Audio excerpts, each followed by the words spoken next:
తాడేపల్లిగూడెం నుంచి ఇవాళ ఈ సమావేశానికి వచ్చిన ముఖ్యమైన పార్టీ కార్యకర్తలకు, నాయకులకు, ప్రజాప్రతినిధులకు అందరికీ కూడా హృదయపూర్వకంగా వెల్కమ్.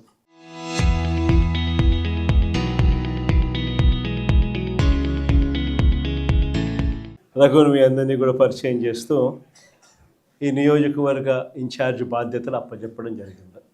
ఇక రాష్ట్రంలో పరిస్థితుల గురించి నేను చెప్పాల్సిన అవసరం లేదనుకుంటా. బహుశా ఈరోజు రాష్ట్రంలో పరిస్థితి ఏమిటి, చంద్రబాబు నాయుడు గారి పరిపాలన ఎలా ఉంది అన్నది నాకన్నా కూడా, మీలో ఎవరికి మైక్ ఇచ్చినా కూడా నాకన్నా చక్కగా చెప్తారు.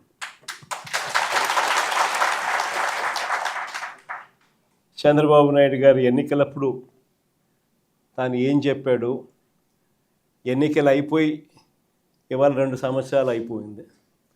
3వ సంవత్సరానికి సంబంధించిన బడ్జెట్ కూడా ప్రవేశపెట్టాడు. మామూలుగా ప్రతి ప్రభుత్వము కూడా 5 బడ్జెట్లు ప్రవేశపెట్టే అవకాశం ప్రజలు ఇస్తారు.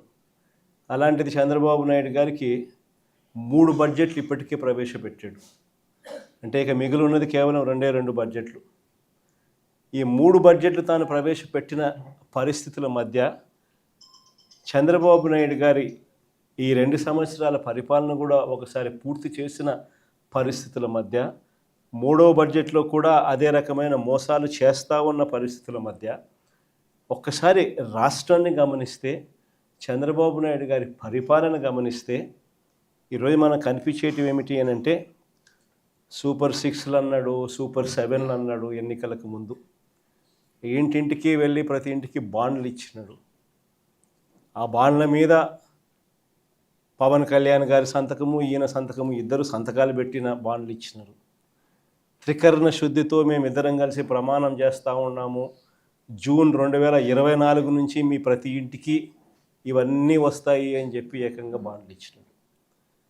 అలాంటి బాండ్లు ఇచ్చి సూపర్ 6లు, సూపర్ 7లు అని చెప్పి ఇవాళ అవన్నీ కూడా పూర్తిగా మోసాలుగానే మిగిలిపోయిన పరిస్థితుల మధ్య ఈరోజు మనం చంద్రబాబు నాయుడు గారి పరిపాలనలో మనం చూస్తూ ఉన్నాం.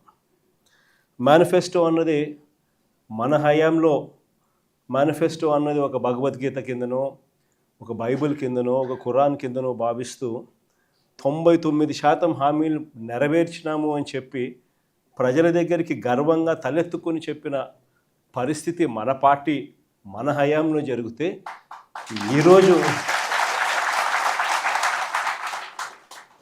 మేనిఫెస్టో అన్నది చెత్తబుట్టలో పడేసిన పరిస్థితులు మళ్ళీ ఈరోజు చూస్తూ ఉన్నాం. కేవలం మారిందల్లా ఒక జగనే. జగన్ ఉన్నప్పుడు పరిస్థితి ఏమిటి, జగన్ లేకపోతే పరిస్థితి ఏమిటి అన్నది మాత్రమే తేడా. గమనించినట్లయితే ఈరోజు పరిస్థితి ఏమిటి అని అంటే, గతంలో చంద్రబాబు నాయుడు గారు చెప్పినట్టుగా జగన్ ఇచ్చేటివన్నింటినీ ఇస్తాను, జగన్ ఇచ్చేటివే కాకుండా అంతకు మించి సూపర్ 6లు, సూపర్ 7లు ఇస్తానని చెప్పిన పెద్ద మనిషి ఈరోజు పరిస్థితి ఏమిటి అని అంటే, బిర్యానీ పెట్టలేదు ఎలాగూ, ఉన్న పలావ్ కూడా పోయింది అని చెప్పి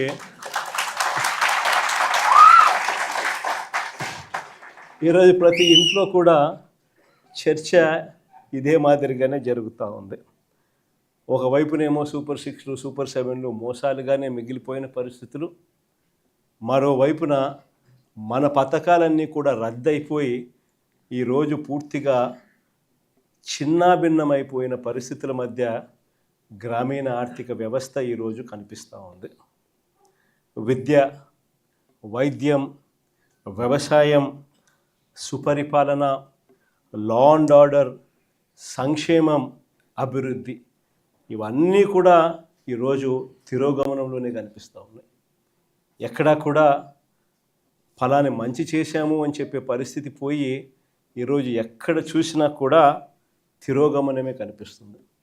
ఇంకో ఆశ్చర్యకరమైన విషయం ఏమిటో తెలుసా, మన 5 సంవత్సరాల కాలంలో మనం 3,31,000 కోట్లు మనం అప్పులు మనం చేస్తే, ఆ 3,31,000 కోట్లలో 2,73,000 కోట్లు నేరుగా మీ జగన్ బటన్లు నొక్కడం, నా అక్క చెల్లెమ్మల కుటుంబాల ఖాతాల్లోకి నేరుగా డబ్బులు వెళ్ళిపోవడం చూశాం.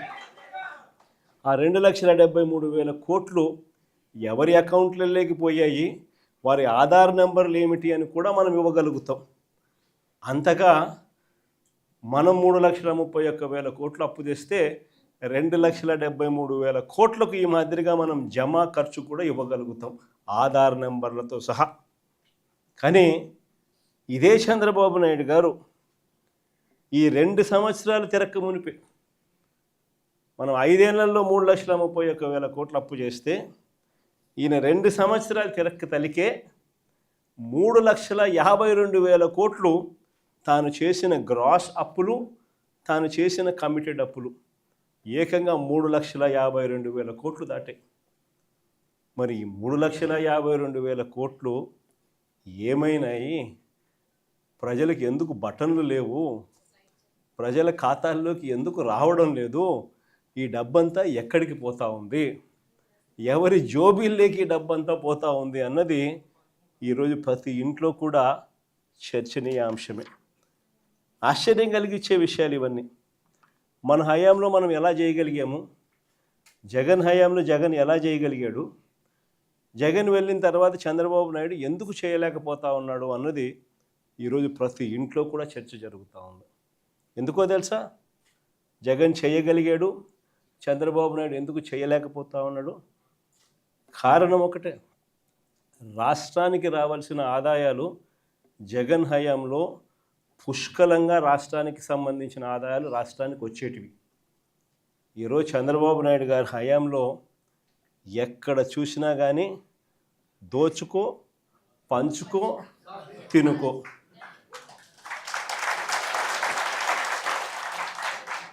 రాష్ట్రానికి సంబంధించిన ఆదాయాలు రాష్ట్రానికి వచ్చే పరిస్థితే లేదు. రాష్ట్రానికి సంబంధించిన ఆదాయాలన్నీ కూడా వీళ్ళు దోచుకోవడానికి, వీళ్ళు పంచుకోవడానికి, వీళ్ళు తినుకోవడానికే సరిపోతూ ఉన్నప్పుడు రాష్ట్రానికి సంబంధించిన ఆదాయాలు రాష్ట్రానికి రానప్పుడు ఇక రాష్ట్రం పరిస్థితి ఏమిటి? ఇదే పరిస్థితి. ఎక్కడ చూసినా ఈరోజు కనిపించేది ఏమిటి? Liquor mafia. ఎక్కడ చూసినా లిక్కర్ మాఫియా. ఏ గ్రామంలో చూసినా బెల్ట్ షాపులు. 1 కాదు, 2 కాదు, 3 కాదు, 4 కాదు. మళ్ళీ పోలీసుల దగ్గరుండి ఆ బెల్ట్ షాపులు అమ్మించే కార్యక్రమం. ఆ బెల్ట్ షాపులో ఎక్కడ కూడా ఎంఆర్పి రేటుకి అమ్మరు. ఎంఆర్పి ప్లస్ 10 రూపాయల, ఎంఆర్పి ప్లస్ 20 రూపాయల. సో గవర్నమెంట్కి రావాల్సిన ఆదాయాలు గవర్నమెంట్కి రావడంలా ఇలా జోబీలు లేకపోయే కార్యక్రమం. అక్కడి నుంచి మొదలు పెడితే ఇసుక, మట్టి, సిలికా, క్వాడ్సు, లాటరైటు, గ్రెనైటు, చివరికి చికెన్ అమ్మాలన్నా కూడా వీళ్ళకి రావాల్సింది వీళ్ళకి ఇస్తేనే చికెన్ అమ్ముతా ఉన్నారు మార్కెట్లో. అదర్వైజ్ చికెన్ కూడా అమ్మించడంలా చాలా నియోజకవర్గాలు ఆ స్థాయిలో దోచుకుంటూ ఉన్నారు. అధిక ధరలకు పీపీఏలు, పవర్ పర్చేస్ అగ్రిమెంట్స్. మన హయాంలో మనం ₹2.49 రైతులకు మరో 25-30 సంవత్సరాల పాటు ఉచిత కరెంట్ అన్నది రైతులకు ఒక హక్కుగా, రాష్ట్ర ప్రభుత్వం మీద భారం పడకుండా రైతులకు ఒక హక్కుగా అందించాలన్న ఆరాటంతో ₹2.49 మనం పీపీఏలు చేస్తే ఆ రోజు నానా యాగి చేసిన వీళ్ళు ఈరోజు ₹4.60 పీపీఏ చేస్తూ ఉన్నారు. ₹4.60. ఏడ ₹2.49. ఎక్కడ ₹4.60. కళ్ళ ముందరే కనిపిస్తూ ఉన్నాయి. ప్రభుత్వ భూములు పప్పులు బెల్లాలకు అమ్మేస్తూ ఉన్నారు.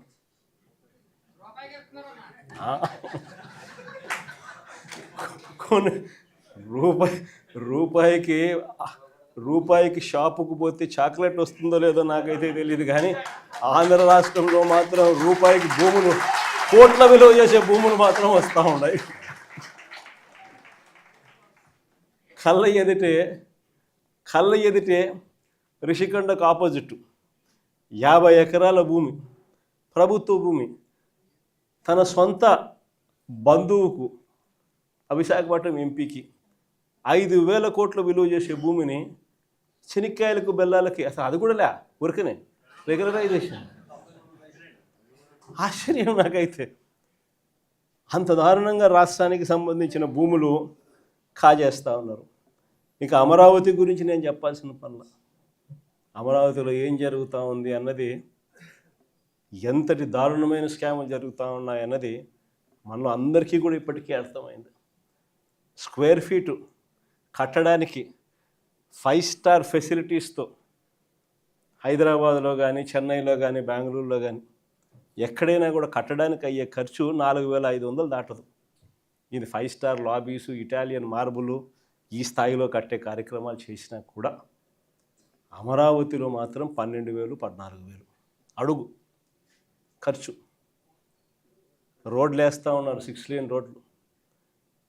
నేషనల్ హైవేలు టెండర్లు పిలిస్తే 20 కోట్లు వస్తూ ఉంది. ఇక్కడ మాత్రం 53 కోట్లు లేను. ఎక్కడా లేని స్కాములు.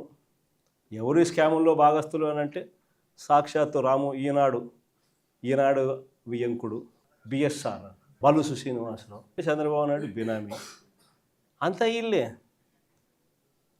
వీళ్ళకి మళ్ళీ ఏంది కొత్తగా మొబిలైజేషన్ అడ్వాన్స్. ఇంతకుముందు ఎప్పుడూ లేదు మొబిలైజేషన్ అడ్వాన్స్ చేయడమైంది కొత్తగా. ఇంతకుముందంతా వర్కులు చేస్తే బిల్లు ఇచ్చే పరిస్థితి. ఇక్కడ చంద్రబాబు నాయుడు హయాంలో వర్కులు చేయాల్సిన పనిలే. కాంట్రాక్టర్లు మనోళ్ళే, మనకు సంబంధించిన వాళ్ళే, ఈనాడు, బలుసు, ఇల్లే, అంతా ఇల్లే. అడ్వాన్సు 10%, ఒక్కొక్కరికి 6,000 కోట్లు వర్కులు, అంటే ఒక్కొక్కరికి 600 కోట్లు అడ్వాన్సులు. వర్కులు చేయడం కదా దేవుడు వరకు ఫస్ట్ మొబిలైజేషన్ అడ్వాన్సులు 600 కోట్లు ఒక్కొక్కరికి. ఈ స్థాయిలో దోచేస్తూ ఉన్నారు. ఎక్కడా కూడా రాష్ట్రానికి సంబంధించిన ఆదాయాలు ఇక రాష్ట్రానికి ఎలా వస్తాయి?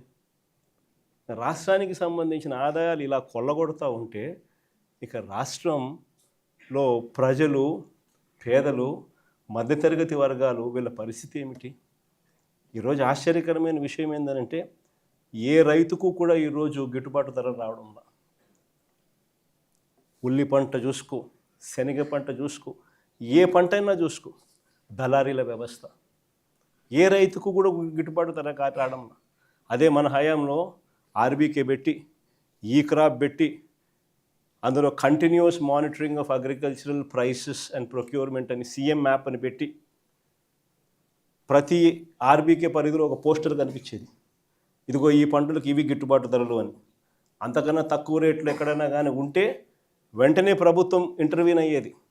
ఆ వెంటనే ఆర్బీకే పరిధిలో నుంచి అగ్రికల్చర్ అసిస్టెంటు వెంటనే సీఎం యాప్లో అప్లోడ్ చేసేవాడు. జాయింట్ కలెక్టర్, మార్క్ఫెడ్కు సంబంధించి జాయింట్ మేనేజింగ్ డైరెక్టర్ పోస్ట్లో కూడా ఆయన పెట్టాం. వెంటనే జాయింట్ కలెక్టర్ ఇన్వాల్వ్ అయ్యేవాడు. వెంటనే ఆ ఆర్బీకే పరిధిలోనే మార్కెట్ ఇంటర్వెన్షన్ జరిగేది, కొనుగోలు చేసేవాళ్ళు. ఆ రకంగా 7,800 కోట్లు మనం ఖర్చు చేసి ప్రతి పంటకు గిట్టుబాటు ధరలు ఇచ్చిన పరిస్థితి నుంచి ఈరోజు రైతులకు ఏ పంటకు గిట్టుబాటు ధరలు రాని పరిస్థితి. ఈరోజు రైతులకు ఉచిత పంటల బీమా గాలికి ఎగిరిపోయిన పరిస్థితి. రైతులకు కరువు వచ్చినా, తుఫాన్లు వచ్చినా, ఇంకోటి వచ్చినా ఆదుకునే నాతుడు లేడు. వాళ్ళ కర్మ అంతే అన్న పరిస్థితి, వదిలేసిన పరిస్థితి. మన హయాంలో ఇన్పుట్ సబ్సిడీలు సీజన్ ముగిసేలోగానే ఇన్పుట్ సబ్సిడీలు ఇచ్చి మరుసటి సీజన్కి రైతును సన్నద్ధం చేసేవాళ్ళం.